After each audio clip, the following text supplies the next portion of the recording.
Hi hello welcome to ரவணபாஸ் YouTube channel. நான் உங்கள் சுபாஷ். நான் உங்கள் மணிகண்டன். கோயில் பக்ஷணங்கள் பதிவில் இன்றைக்கு நாம் பார்க்க இருப்பது முந்திரி மைசூர் பாக் செய்வது எப்படி என்று விளக்க இருக்கிறார் திரு குருமூர்த்தி அவர்கள். வாங்க இப்போ நம்ம வீடியோக்குள்ள போய் பார்ப்போம். ஸ்ரீ கணேஷாய நமஹ. ஹாய், என் பேர் குருமூர்த்தி. சுவாமி நைவேத்தியத்துக்கு ஒரு சின்ன ரெசிபி பண்ணலான்னு ஒரு ஐடியா. நான் பண்ண போகிற ரெசிபியோட பேர் முந்திரி பருப்பு மைசூர் பாக். மைசூர் பாக்கு எல்லோரும் கேள்விப்பட்டிருப்பீங்க.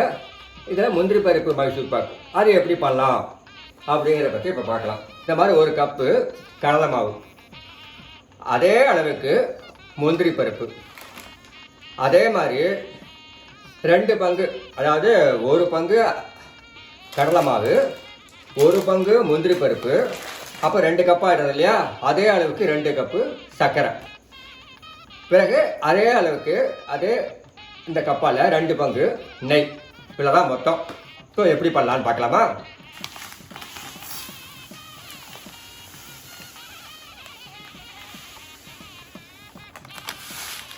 இது மாதிரி 1 கப்பு,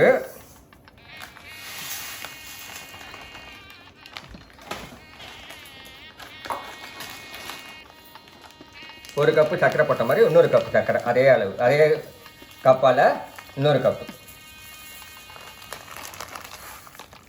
மொத்தம் 2 கப்பு சர்க்கரை. தண்ணி ஊற்றணும். இந்த சர்க்கரை நனைகிற அளவுக்கு, அல்லது ஒரு 1/2 டம்ளர் தண்ணி, அவ்வளோதான் போதும். இது என்ன, தண்ணி வந்து இழுத்துக்கும், சர்க்கரை உருகி அது நல்லா நீர்த்துக்கும். இப்போ எப்படி பண்ணலான்னு பார்க்கலாம். இப்போ ஃபஸ்ட்டு சர்க்கரை பாகு கரைக்கணும். முதல்ல இது உருகணும், நல்லா கரைஞ்சி ஒரு கம்பி பதத்துக்கு பாகு வர அளவுக்கு கொஞ்சம் நேரம் கலரிகிட்டே இருக்கணும். தண்ணி நல்லா இளைக்கும்.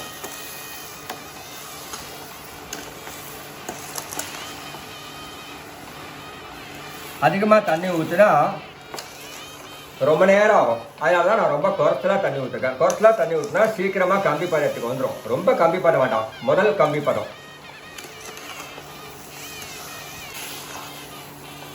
பார்த்தீங்களா, தண்ணி 1/2 டம்ளர் கூட 1/2 டம்ளர் தான் விட்டேன். ஆனால் எவ்வளோ ஈஸியாக இலைக்கு பாருங்கள்.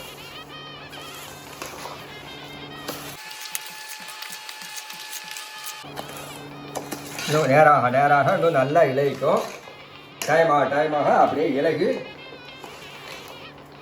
அது பாருங்கள் வரும். கொஞ்சம் நேரம் ஆகும். பார்த்தீங்களா எவ்வளோ தூரம் நல்லா இலகிடுச்சு பாருங்கள். அப்படியே இலகிடுச்சு. நல்லா இலகினதுக்கு அப்புறம் இப்படி பார்க்கணும். முதல் கம்பி பதம் வந்துட்டு பார்த்தீங்களா, இந்த பதம் வந்தாலே போதும். சர்க்கரை நல்லா கரைஞ்சி, நான் கொஞ்சம் அடுப்பை கொஞ்சம் மீடியமாக வச்சுருக்கேன், இல்லைன்னா பொங்கும். இந்த பதம்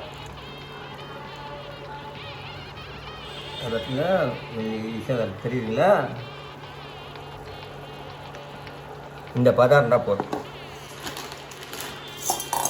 அதே கப்பால் சர்க்கரை நம்ம எந்த கப்பால் எடுத்துட்டோமோ அதே அளவில் 1 கப்பு முந்திரி பருப்பு. இந்த முந்திரி பருப்பை என்ன பண்ணணும், கொஞ்சம் தண்ணி விட்டு அரைச்சிக்கணும்.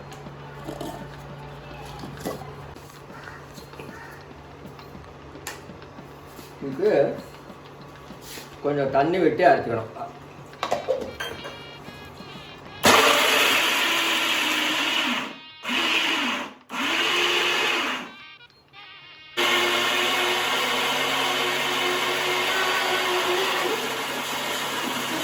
இப்போ நல்லா அரைச்சி ரெடி பண்ணி வச்சுங்க. முன்னாடியே ரெடி பண்ணி வச்சுட்டாலும் சரி தான். சர்க்கரை எப்படி இதே கப்பால் 2 பங்கு எடுத்துனோம், அதே கப்பால் 1 பங்கு முந்திரி பருப்பு எடுத்துட்டுருக்கேன். இப்போது 1 பங்கு கடலை மாவு, அதே எந்த கப்பை நம்ம எடுத்துக்கிறோமோ அந்த கப்பால் 1 பங்கு கடலை மாவு. இப்போ இந்த இலகின சர்க்கரை பாகில் இந்த கடலை மாவை அப்படியே விட்டுற வேண்டியதான்.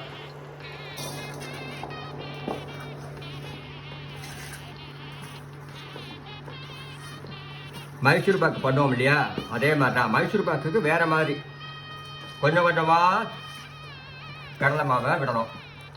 இதுக்கு உடனே கொட்டிடலாம், ஒன்றும் பிரச்சனை இல்லை. முதல்ல கட்டிக்கட்டும், கலராக கட்டிலாம் சரியாயிடும்.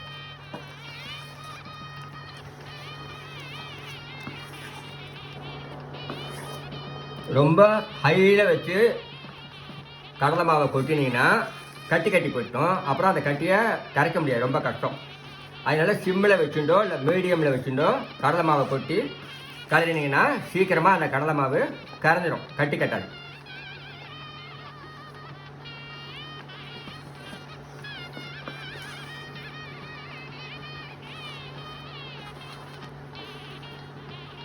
இந்த மாதிரி வரதெல்லாம் இது பண்ணிட்டு கலரிடணும்.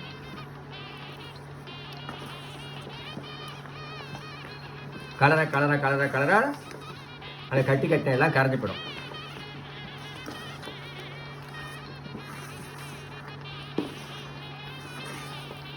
இப்போ நல்ல வாசனை வருது. அந்த கடலை மாவோட சேர்ந்து சர்க்கரை பாகும் கலந்த உடனே அந்த மைசூர் பாக்குக்கே உரிய அந்த வாசனை, என்ன வாசனை வருமோ அந்த வாசனை வருது.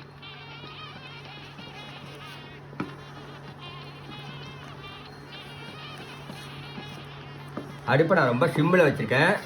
நல்லா கரையிற வரைக்கும் சிம்மில் தான் இருக்கணும். எல்லாம் கம்ப்ளீட்டாக ஒரு கட்டி கூட இருக்கக்கூடாது.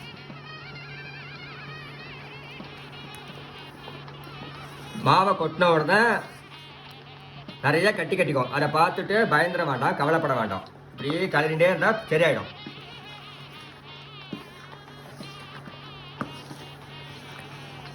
நேரத்தில் நம்ம அரைச்சி வைக்க அந்த முந்திரி பருப்பு இருக்கு இல்லையா, அதை ஊற்றிட வேண்டி. அந்த முந்திரி பருப்பை இப்போ கரைச்சி அந்த கடலை மாவில் கொட்டிடலாம். கொட்டிட்டு கலரிகிட்டே இருக்கணும். அப்புறம் எப்போ நெய் விடணும்னு சொல்கிறேன். 1 பங்கு 2 பங்கு நெய் எடுத்துக்கணும். இதே கப்பால் 2 பங்கு நெய் எடுத்துக்கணும். அதில் 1 கப்பு நெய்யை இப்போ ஊற்றிடலாம். அது எப்போ ஊற்றணும் இப்போ சொல்கிறேன். இது முதல்ல நல்லா கலரிக்கிறேன்.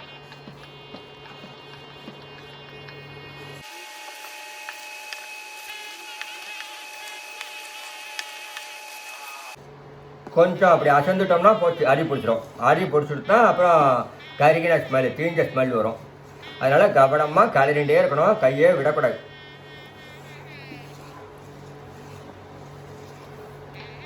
கனமான நான்ஸ்டிக் பேன்னா அந்த பிரச்சனையே கிடையாது, அடி பிடிக்காது.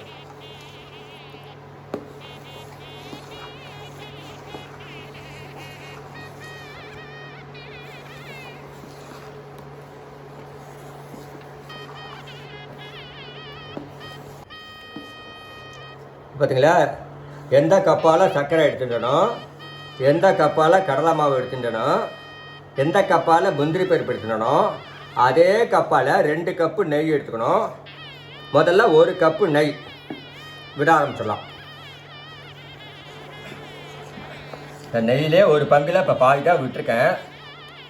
அது நல்லா இந்த நெய்யை நல்லா உறிஞ்சிக்கிட்டோம். உரிய நெய்யை விடணும்.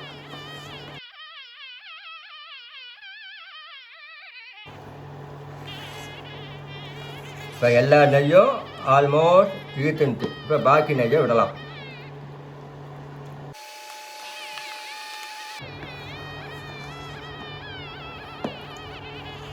இருக்கிற நெய் முழுக்க ஈத்துன்ட்டு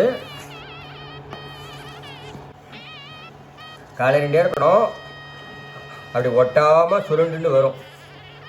அதுதான் இறக்குற படம். ஆனால் இன்னும் 1 பங்கு நெய் விடணும். இப்போ 1 பங்கு நெய் தான் விட்டுருக்கேன். இருக்கிற நெய்யெல்லாம் இழுத்துன்றதுக்கு அப்புறமா மறுபடியும் நெய் விடணும். 1 பங்கு நெய்.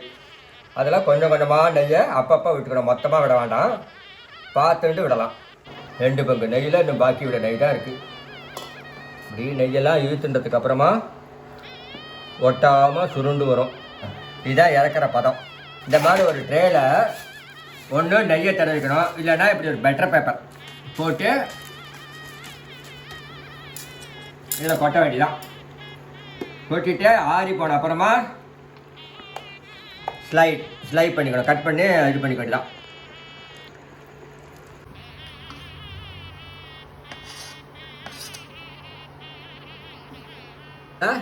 ஸ்லைட் பண்ணிட்டா முந்திரி பருப்பு மைசூர் பாக் ரெடி. இப்போ வந்து இதெல்லாம் கொட்டியாச்சு, ஆறி போட்டு இப்போ நம்ம வெளில போட்டு பார்க்கலாம் எப்படி வருதுன்ட்டு.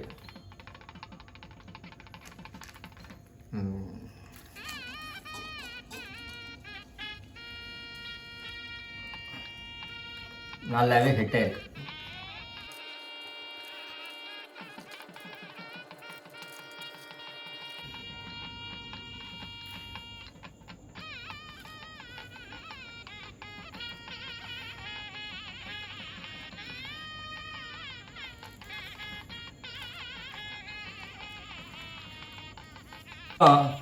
இருக்கணும், இன்னும் கொஞ்சம் ஆறணும்.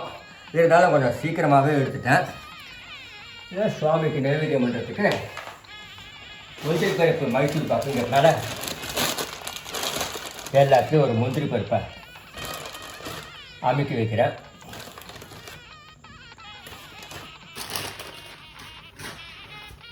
சுவாமிக்கு